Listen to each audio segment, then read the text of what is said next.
மேட்டூர் அணையிலிருந்து வினாடிக்கு 1,00,000 கன அடிக்கு மேல் தண்ணீர் திறக்கப்பட்ட போதும் பொதுப்பணித்துறை அதிகாரிகளின் அலட்சியத்தால் பல கிராமங்களை தண்ணீர் எட்டாததால் குறுவாய் பயிர்கள் கருகுவதாக விவசாயிகள் கவலை தெரிவிக்கின்றனர்.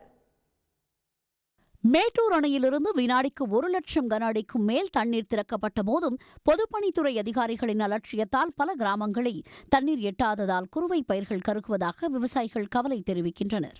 திட்டமிட்டபடியே மேட்டூர் அணையிலிருந்து ஜூன் 12ஆம் தேதி தண்ணீர் திறக்கப்பட்டதால் காவிரி நீரை நம்பி திருவாரூர் மாவட்டத்தில் விவசாயிகள் 1.60 லட்சம் ஏக்கர் பரப்பளவில் குறுவை சாகுபடியில் ஈடுபட்டுள்ளனர்.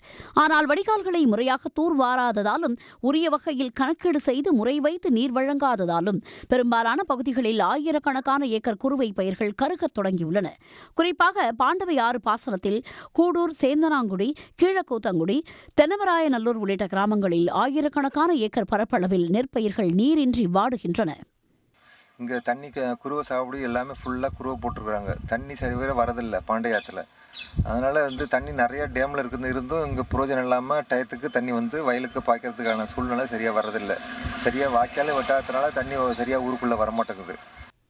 மேட்டூர் அணைக்கு வரும் 1,00,000 கன அடிக்கும் மேற்பட்ட உபரி நீர் முழுவதுமாக வெளியேற்றப்பட்டு வரும்போதும் திருவாரூர் அருகே கூடூர், பெருங்குடி, புலிவலம் உள்ளிட்ட பகுதிகளையும் இதுவரை காவிரி நீர் எட்டாததால் ஏராளமான விவசாயிகள் குறுவை சாகுபடியை கைவிடும் நிலைக்கு தள்ளப்பட்டுள்ளனர். பொதுப்பணித்துறை அதிகாரிகளின் நிர்வாக சீர்கேடு, அலட்சியம் காரணமாக ஏராளமான காவிரி நீர் தினமும் வீணாக கடலில் கலப்பதாகவும் விவசாயிகள் குற்றம் சாட்டுகின்றனர். சில பகுதிக்கு தண்ணியே போகாம இருக்கு. வேளங்குடி, புலிவலம் இந்த ஊருக்கெல்லாம் தண்ணியே போகாம இருக்கு. இதை உடனடியாக கணக்கெடுத்து இந்த தண்ணியை கொடுத்தாதான் விவசாயம் பண்ண முடியும். நேராக கடலுக்கு போகிறதுல என்ன இருக்குது கேட்டோம்னா ஒரு ஃபோன் எடுத்து கூட ஒரு பதில் சொல்கிறது கூட ஒரு அதிகாரிக்கு இது இல்லாமல் இருக்காங்க. ஏன் இப்படி பண்ணுறாங்கன்னு எதுவுமே தெரியல. இதை உடனடியாக கண்காணித்து இந்த தண்ணி கொடுத்தாதான் நாங்கள் சாகுபடி பண்ண முடியுங்கிறது தான் விவசாயியோட கோரிக்கை.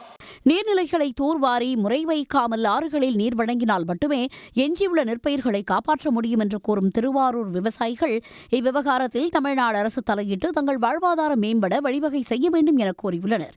சன் நியூஸ் செய்திகளுக்காக திருவாரூரிலிருந்து வெங்கடேஷ்குமார். உடனுக்குடன் செய்திகளை தெரிந்து கொள்ள சன் நியூஸ் பெல் ஐகானை கிளிக் பண்ணுங்க.